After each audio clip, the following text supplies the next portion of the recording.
Welcome to legend TV. నేను మీ అనిల్. ఇదైతే ఇప్పుడైతే కాంగ్రెస్ గవర్నమెంట్ అయితే 100 రోజులైతే అయిపోయింది గవర్నమెంట్ ఫామ్ చేసి. మరి ఏ విధంగా ఉన్నాయి ఏంటంటే ఒక అంటారు కదా, ఒక పాలన అడగాలంటే అపోజిట్ వాళ్ళని అడిగితే తెలుసుకుంటే మనకు తెలుస్తుంది అన్నట్టు.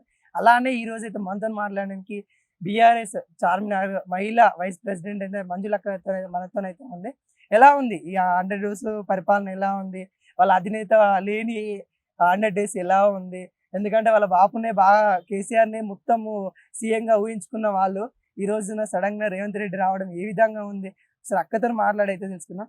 అక్క ఎలా ఉంది? ఇప్పుడు 100 రోజులు అయితే అయిపోయింది రేవంత్ రెడ్డి పరిపాలన ఏ విధంగా ఉంది? ఏ విధంగా ఉన్నదంటే ఇప్పుడు నువ్వు నన్ను అడుగుతున్నావు కాబట్టి నేను మర్యాద పూర్వకంగా చెప్తున్నా. జనాలలో పోతే మాత్రం కొడతారు అవునా? ఖచ్చితంగా.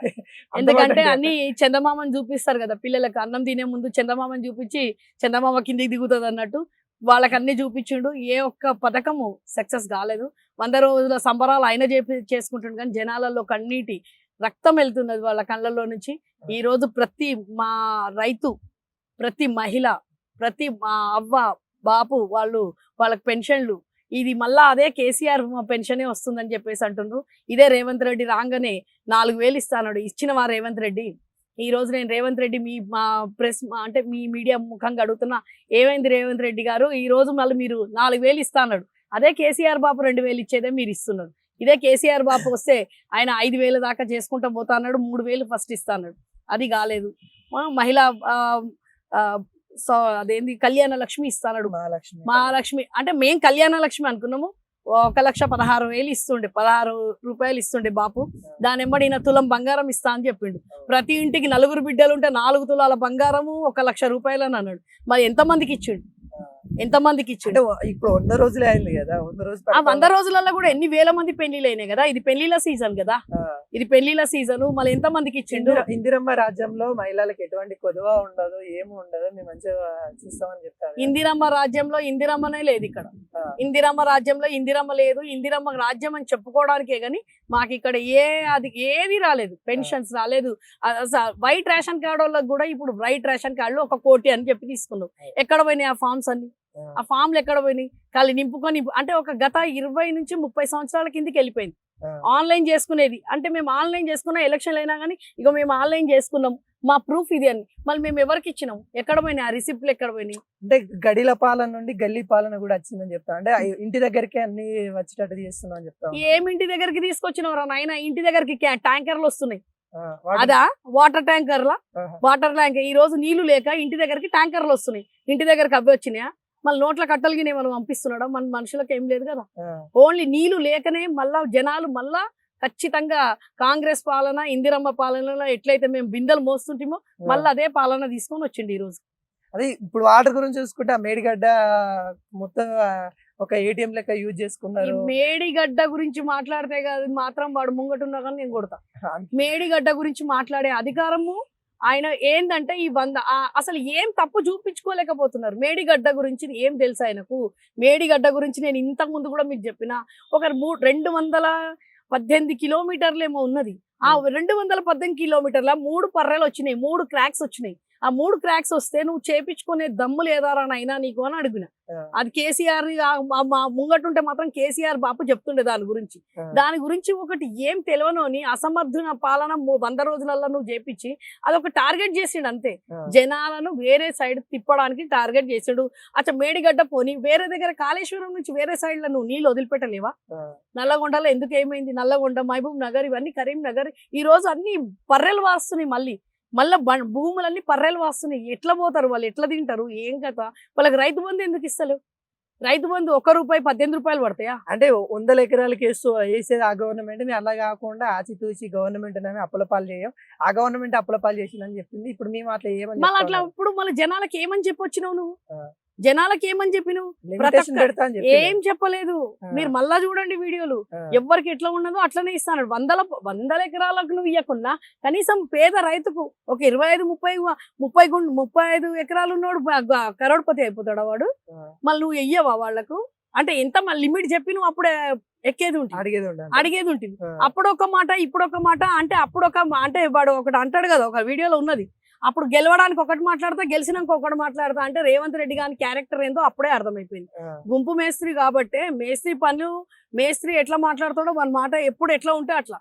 ఏ చెట్టు కింద నీడ ఉంటుంది. ఇప్పుడు పోతున్నారు కదా ఒక్కొక్క దొంగలంతా, మళ్ళీ అందులోకే పోతున్నారు. అవునా, ఇప్పుడు బీఆర్ఎస్ మొత్తం కాలైపోతా ఉన్నారు. ఖాళీ ఎట్లయిపోతుంది అమ్మా, ఖాళీ అందులోకించి వచ్చినోడు మళ్ళీ వేస్ట్ గాడు నింపుకున్నాడు సంచులు, వాళ్ళని భయపట్టిస్తున్నాడు. ఇప్పుడు ఎందుకంటే అందులోకించి ఇంట్లోకి వచ్చిన వాళ్ళు బాగా నింపుకున్నారు. ఆ నింపుకున్నాడు ఏం చేస్తుండే, మళ్ళీ వీడు భయపట్టించేవారు. ఆ సంచులు పోయి వానికి ఇస్తున్నారు, వాళ్ళ కింద పోయి కూర్చుంటున్నారు. అంతే. ఇప్పుడు ఏమి నిజమైన తెలంగాణ బిడ్డ అయితే, నిజమైన నికాసు అయిన వాళ్ళు అయితే మళ్ళా ఆ పార్టీలో పోడు ఎవ్వరు. ఖచ్చితంగా అది రాసి పెట్టుకోండి. లేదు, ఎమ్మెల్యే ఒక్కడే పోయిండు, అది కూడా నిన్ననే పోయిండు. ఆడు వేస్ట్ గాడు, ఆడు వేస్ట్ గాడే. ఆ వేస్ట్ గాడు కాబట్టి అందులో ఫస్ట్ వాడే ఎంట్రీ అయ్యిండు. వాడు ఆల్రెడీ కాంగ్రెస్ ఓడే కాబట్టి వాని రక్తంలో ఉంటది అది. అంటే ఒకప్పుడు కూడా మరి మీరు కాంగ్రెస్ నుండి మీరు కూడా తీసుకున్నారు, వచ్చిండు కదా. వచ్చినప్పుడు తెలంగాణ వచ్చిన తర్వాత కొత్త వాళ్ళైనా పర్లేదు, మన తెలంగాణ బిడ్డ అని చెప్పి బాపు తీసుకున్నాడు. 10 సంవత్సరాలు ఎంజాయ్ చేసిండు వాడు. మళ్ళా వాంది ఏందో మన రక్తం ఏందో వాడు చూపించేసిండు. మొత్తానికి అధికారం లేకుండా ఉండలేకపోతున్నారు. అధికారం లేకుండా ఇది ఎట్లా ఉన్నదంటే, అధికారం లేకుండా బాగా మనుషుల రక్తం పీల్చే ముండా కొడుకులే మళ్ళా అందులోకి పోతారు ఖచ్చితంగా. ఎందుకంటే ఖచ్చితమైన తెలంగాణ బిడ్డ ప్రజలకు సేవ చేసేవాడైతే పోడు. ఈ టైంలో బాపుని వదిలిపెట్టి ఎట్లా పోతావు? నీ సొంతం, నీ ఇంట్లో నీ అయ్యదే, నీ సొంతం అయ్యా ఇదే కష్టాలలో ఉండి ఒక ఆడబిడ్డను తీసుకొని పోయిన తర్వాత, మన పార్టీ ఇట్లా అయిన తర్వాత ఎవరైనా పోతారా? ఇంట్లో తండ్రి ఇట్లాంటి పరిస్థితులలో ఉంటే పోతాడా? పోరు. కాబట్టే వాడు వేస్ట్ కాడు. కాబట్టి ఎంతమంది పోతే అంతమందికి బాపుకు అట్లాంటి మనుషులు పోతేనే మళ్ళా కొత్తదనం వస్తుంది, మళ్ళా మా గవర్నమెంట్ వస్తుంది. అప్పుడు మాత్రం వాళ్ళని మాత్రం రానియమని నిన్న బాపు కేసీఆర్ చెప్పిండు. ఖచ్చితంగా అట్లాంటి వాళ్ళకు మేము విరుద్ధంగా అసలు రావద్దు. ఇక వాళ్ళు సిగ్గు తప్పినోడు అంటారు కదా, బీఆర్ఎస్ పార్టీ పాతాళంకి పోయే రోజులు వచ్చినాయి. బీఆర్ఎస్ పార్టీ పాతాళంకి వచ్చిన రోజులు అన్నోడే వాడు పాతాళంలోకి పోతాడు. ఎందుకంటే బీఆర్ఎస్ అంటేనే ఈ రోజు తెలంగాణ తీసుకొచ్చిన బాపు. తెలంగాణ రాకముందు ఎక్కడున్నది రా నాయన మీ ముఖాలందరివి? తెలంగాణ తీసుకొచ్చినోడు ముంగటుండి. అంటే తెలంగాణలో కొన్ని వేల మంది, లక్షల మంది ఉన్నారు, కానీ ముందున్నాడు నాయకుడు ఒక్కటే. మనకు స్వాతంత్రం తీసుకొచ్చిన గాంధీ ఒక్కడే. వెనక మంది అందరం ఉండి పనిచేసినాం, కానీ నాయకుడు ఒక్కడే ఉంటాడు. కాబట్టి ఇది ఏదో బాపు ఒక్కడే తీసుకొచ్చిండని ఎవరం అంటలేము. అది తప్పు ప్రచారం కూడా చేస్తుండ్రు ఈయనొక్కడు. ఆ రోజు అంటే తెలంగాణ తీసుకొచ్చినప్పుడు రేవంత్ రెడ్డి ఎక్కడున్నాడు? రెడ్డిలందరూ ఎక్కడున్నారు? ఆ రోజు రెడ్డి గాడులు ఎక్కడున్నారు? ఈ రోజు రెడ్డి పాలన చేస్తున్నావురా నాయన నువ్వు.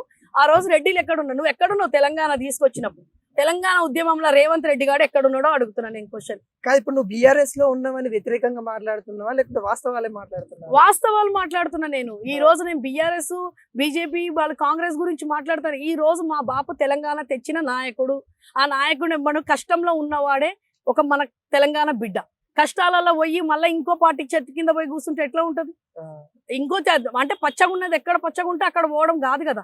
ఈ రోజు కార్యకర్తలను నమ్ముకొని మమ్మల్ని నమ్ముకున్న బాపు కేసీఆర్ మాట్లాంటి వాళ్ళు ఎంతో కొన్ని వేల మంది ఉన్నారు.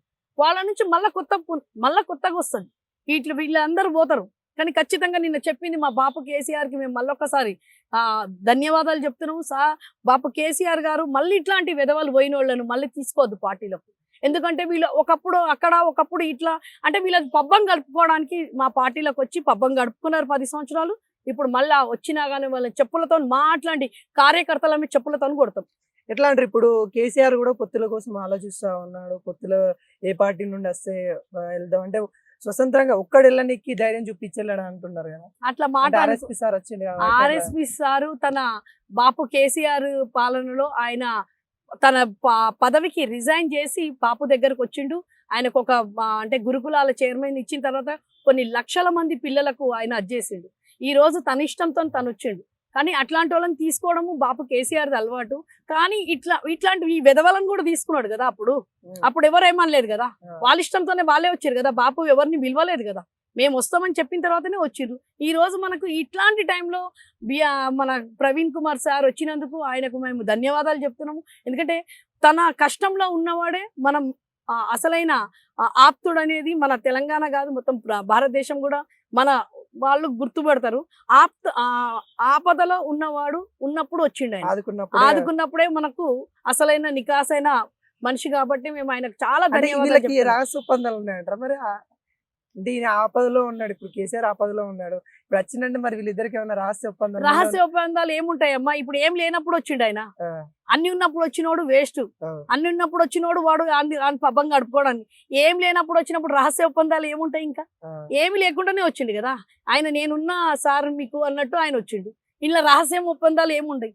గత మళ్ళా ఇప్పుడు మనం వచ్చే వరకు ఆయన ఆయన మా ఎంబడుండి మమ్మల్ని ఒక అంటారు కదా ఒక దిశకు తీసుకుపోవడానికి ఆయన మళ్ళా బాపు కేసీఆర్ కు అండగా ఉండడానికి వచ్చిండు. కాబట్టి మేమందరం ఆయన ఎంబడి ఉన్నాం. ఇప్పుడు ఎట్లా అంటారు? ఇప్పుడు పార్లమెంటరీ ఎలక్షన్స్ అయితే వస్తా ఉంది ఇప్పుడు తెలంగాణలో, మరి బీఆర్ఎస్ ఎలా ఉండబోతుంది, ఎదుర్కొంటుందా? ఇప్పుడు ఇక్కడ చూస్తే మనం చూస్తే కాంగ్రెస్, పైన చూస్తే బీజేపీ, మరి రెండు ఒక సెంటర్ లో ఉంది, ఒకటి స్టేట్ లో ఉంది, వాటిని ఎదుర్కొంటది అంటావా? మరి ఖచ్చితంగా ఉంటది. తెలంగాణ తీసుకొచ్చినప్పుడు బాపు ఒక్కడే, ఆ రోజు కూడా ఒక్కడే, ఈ రోజు కూడా తన ఎంబడి మేమందరం ఉన్నాం. ఆ రోజైతే మేము ఎవరం ఉన్నా లేకున్నా కానీ మేము అంటే తెలిసిన వాళ్ళు తెలియని వాళ్ళు చాలా మంది తెలంగాణ కోసం ఒక పిచ్చి ఆయన లాగా చూసేది. ఆయన తెలంగాణ ఎప్పుడు వస్తుంది, తెలంగాణ వస్తుందా సస్తదా అన్నట్టు ఆయన చూసింది.